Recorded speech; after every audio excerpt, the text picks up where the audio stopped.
Now, over the past decade, Liberty Life has been working on turning around the corner in terms of their strategy. Now the news of a security breach has knocked the group's share price, losing just over 4% of its value. However, Liberty says it cannot confirm a threat by alleged hackers to release 40 terabytes of sensitive information belonging to customers. It comes after alleged hackers deleted a message they posted online claiming responsibility for the hack, and they replaced that with the threat. However, the financial services provider still maintains it will not make any concessions with the alleged hackers and that it's working closely with law enforcement authorities. Earlier, Mbalenhle Mthethwa caught up with Liberty Life CEO David Munro. She started by asking if they've made any inroads as far as their turnaround strategy is concerned.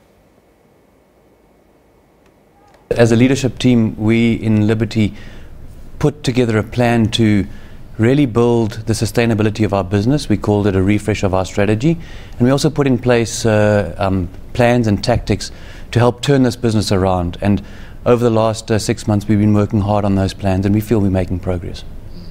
The security breach comes at a time when Liberty is trying to, turn the company around, the company's performance around. Tell us how this has affected you.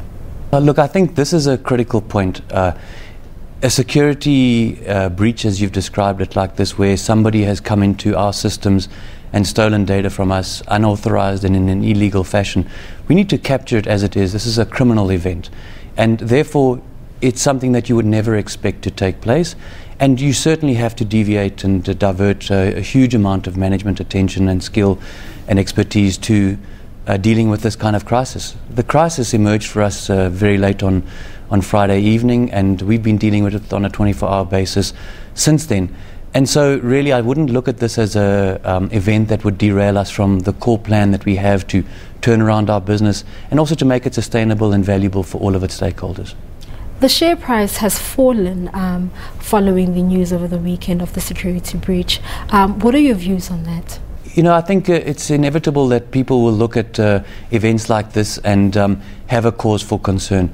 For me, the share price is just one of those factors that people would represent a level of uncertainty.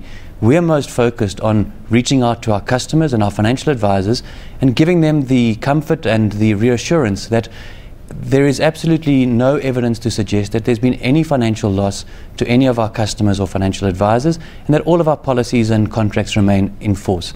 Of course, as we get to investigate and talk about the potential consequences of an event like this, we would also remove some of the concerns that people have that may be affecting our share price. It is obviously something that is critical that we watch, because it does represent one of the markers of the confidence that people have in our business. In your statement, you say that the company will not be making concessions with the alleged hackers. This is in spite of them making threats that they will be releasing 40 terabytes of sensitive information belonging to customers. Is this still your stance? Are you standing on this stance? Yes, and I can't confirm the allegations that have been made in your question. What I can confirm for you is that we've made absolutely no concessions in the face of this extortion by these people that have illegally and in an unauthorized fashion entered into our systems and taken data from us. You do mention that this is a criminal act, and have you reported this to the authorities? We're working very closely with the criminal authorities on this matter, and actually all of the regulatory authorities that have an interest in making sure that the business that we run continues to have the confidence of the public. So we are working very closely with those agencies, and any development would obviously be of interest to them. It's alleged that Liberty did not have an SSL certificate on its website. Please tell us more about this. Yes. As far as I understand, an SSL certificate is required on a website where there are actual transactions taking place, where a customer and the entity can in fact transact with each other. That is not the case of what happens on our website. Our website displays information, and it is hosted inside a secure domain area, which we've tested and we feel is compliant. So it's a good point that somebody's pointed out. We appreciate that. We've investigated it, and we're comfortable that the security on our website is more than adequate. And then finally, Liberty Live has come forward with this information, has been forthcoming with this information, and I do understand that Liberty is not the only one to have dealt with such a breach. I'm sure it's happened abroad and also in South Africa. Why has Liberty Live decided to, be so forthcoming with this information? I think I want to answer your question in both a very specific way in relation to Liberty and then more generally as it relates to our society as a whole. Specifically for Liberty, we have customers and financial advisors for whom we invest, and we have policies in their names. When an event like this takes place and it potentially leaks into the public domain, that can cause enormous levels of concern and anxiety and uncertainty for our customers.